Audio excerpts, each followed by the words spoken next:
Selamat pagi para netizen dimanapun kita berada, salam inspirasi bagi kita semua ya. Polisi tangkap 2 orang soal kasus judol ya. Kalau ini diusut, banyak yang kemudian terlibat para petinggi-petinggi di situ. Bayangkan. Ngomong-ngomong bandar-bandar tuh ada nggak ya? Apa? Semua udah tahu orang-orangnya cuma 5 orang paling. Hah? Di Indonesia dia ngatur cuma 5 orang. Wow. Udah ketahuan. Udahlah. Makanya saya udah bilang berhentilah. Kasihan dong rakyat. Ya Ini udah kan kayak 5 itu aja disasar aja, disikat aja kan? Banyak penegak hukum lah kalau itu. Bukan urusan Kominfo ya? Urusan Kominfo. Kominfo kan pokoknya mencegah.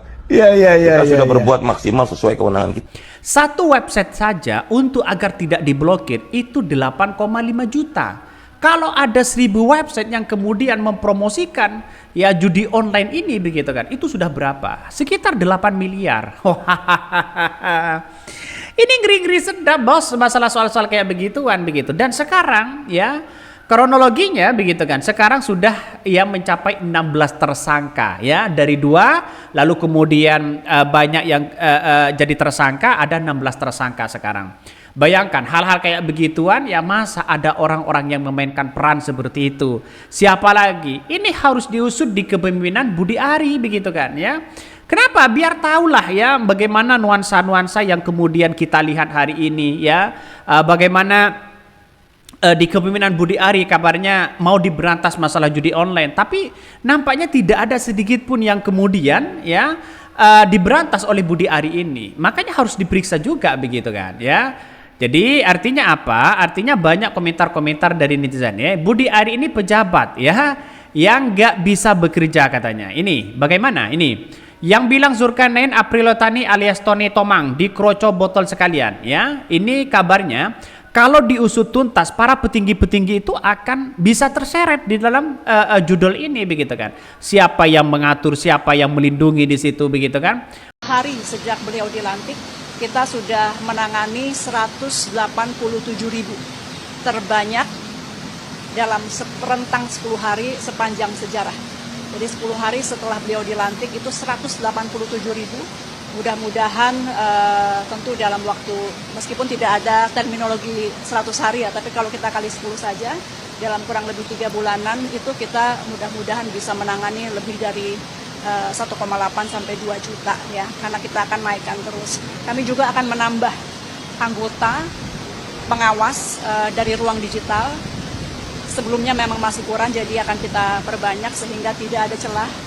Mudah-mudahan atau paling tidak kita persempit terus celah-celah kepada mereka yang ingin melakukan kejahatan-kejahatan di dunia maya termasuk judi online. Sekali lagi kami mohon doa dan dukungan. Masa 1000 situs judi online atau judol itu kemudian disalahgunakan mereka? Seharusnya diblokir malah tidak diblokir.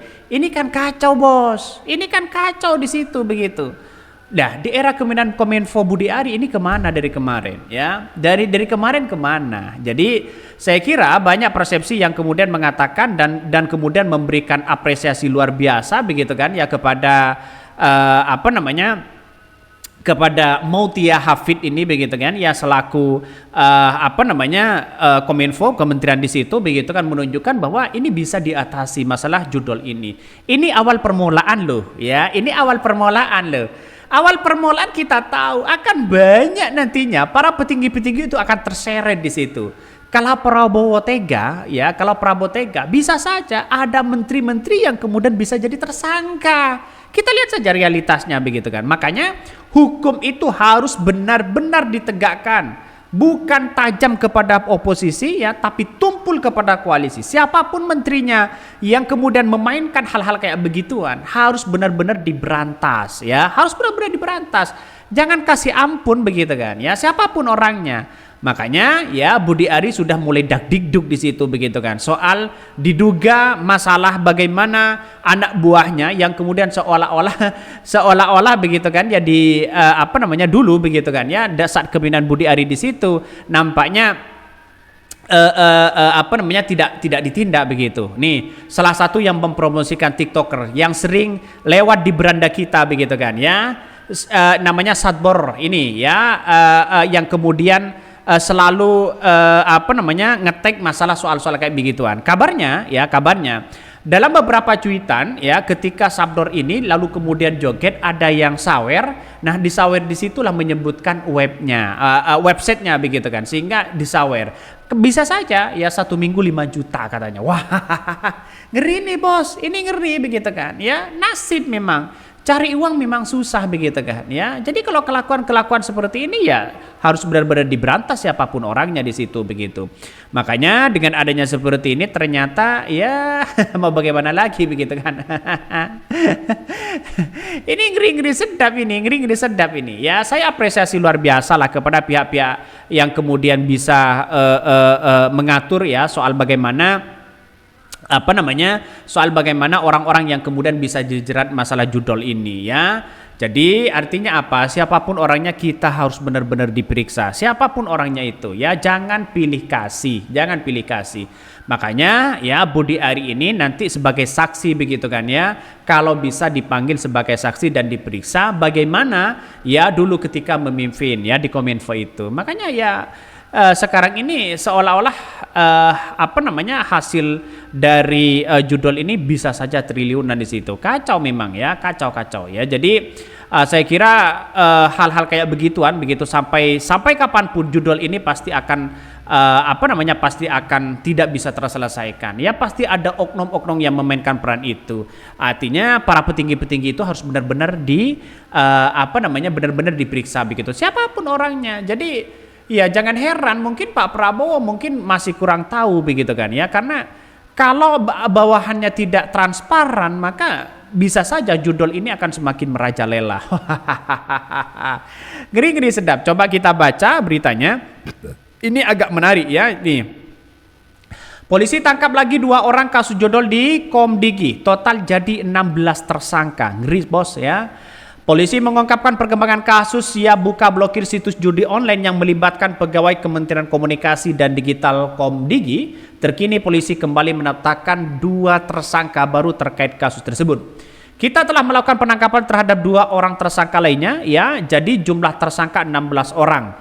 Terpisah ya Dirkrimum Polda Metro Jaya Kombes Wira Setia Triputra merinci 1 tersangka yang diamankan merupakan pegawai Komdigi sementara 1 lainnya sipil. Saat ini penyidik masih mengembangkan kasus tersebut.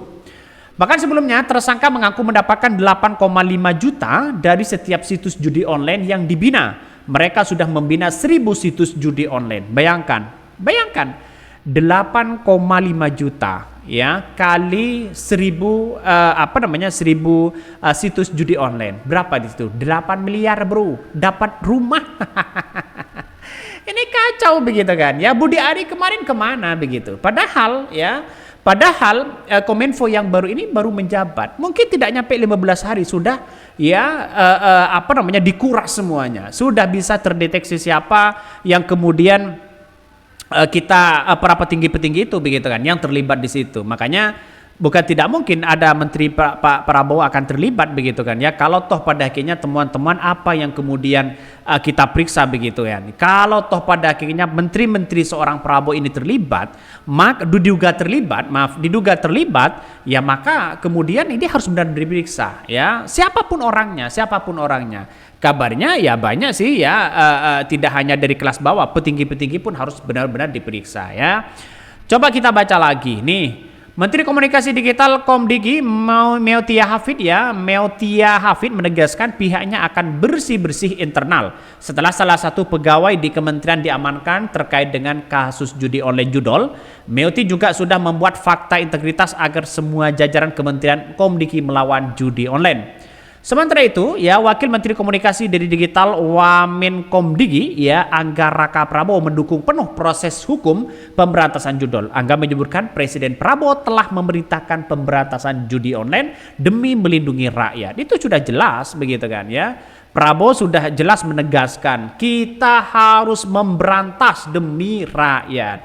Ya makanya sampai kapanpun ini harus benar-benar diperiksa begitu kan. Tidak hanya ya stagnan itu aja begitu. Petinggi-petinggi pun harus benar-benar diperiksa ya. Jangan tebang pilih masalah soal hukum.